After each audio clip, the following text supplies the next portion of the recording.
Hello friends, good afternoon. कैसे हैं आप सब लोग?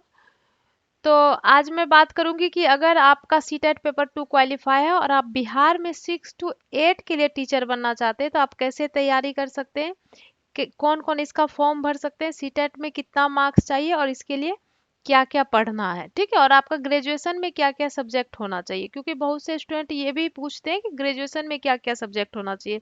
तो डिटेल में हम लोग सारी जानकारी लेंगे, ठीक है। तो शुरू करते हैं।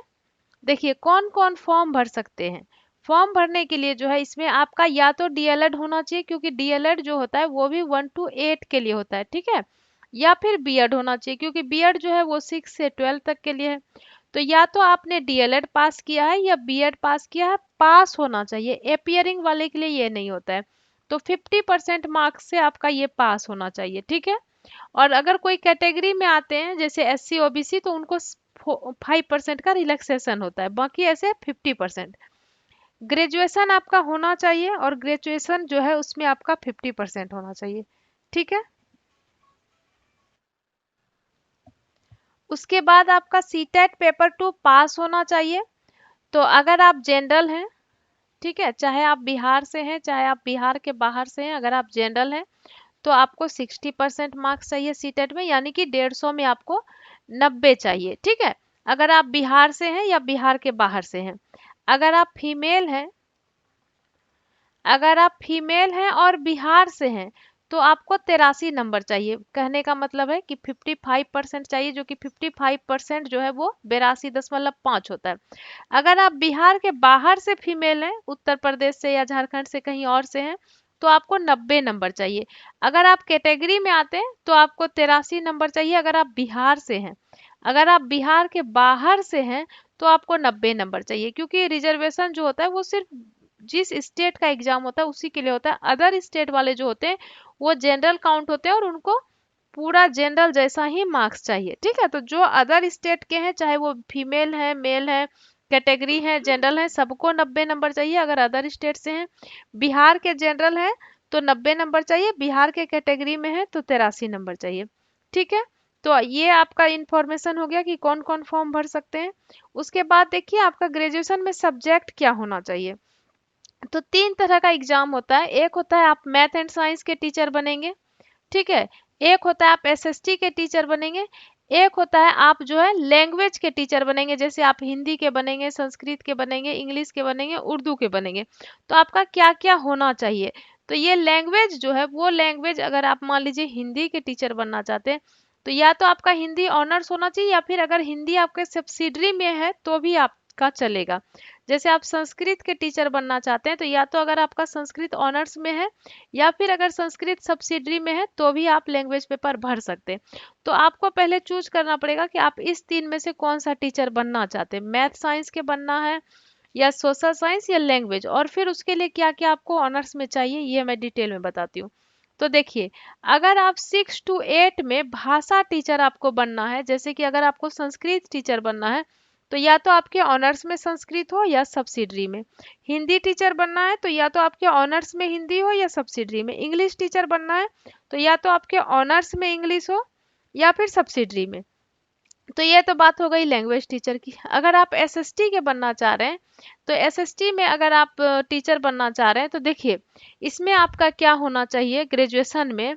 स्नातक स्तर मतलब ग्रेजुएशन इतिहास, भूगोल, राजनीति शास्त्र, दर्शन शास्त्र, अर्थशास्त्र, वाणिज्य, मनोविज्ञान, समाजशास्त्र, गृह विज्ञान, ये जो इतना सब्जेक्ट दिया है इसमें से कोई 2 पेपर आपका ग्रेजुएशन में पढ़ा तो एक तो आपका ऑनर्स होता है, क्योंकि ग्रेजुएशन में एक ऑनर्स होता है 2 सब्सिडरी, तो इसमें से 2 विषय आपका पढ़ा हुआ होना चाहिए।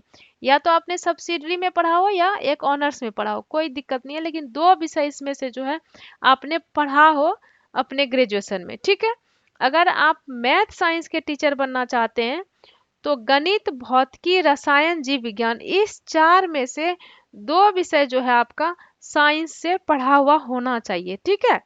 तो ये हो गया आपको ग्रेजुएशन में क्या आपका पढ़ा होना चाहिए। अगर इस ये जितना भी सब्जेक्ट दिया हुआ है इसमें से कोई 2 सब्जेक्ट आप पढ़े हैं, इस 4 में से 2 सब्जेक्ट पढ़े हैं तो आप साइंस के टीचर बन सकते हैं। ये जो दिया हुआ है इसमें से अगर कोई 2 सब्जेक्ट आप पढ़े हुए हैं तो आप एसएसटी के टीचर बन सकते हैं और कोई भी लैंग्वेज टीचर आप बन सकते हैं अगर वो लैंग्वेज पेपर आपका सब्सिडरी में या ऑनर्स में पढ़ा हुआ है। तो ग्रेजुएशन में क्या सब्जेक्ट होना चाहिए, ये तो आपका क्लियर हो गया।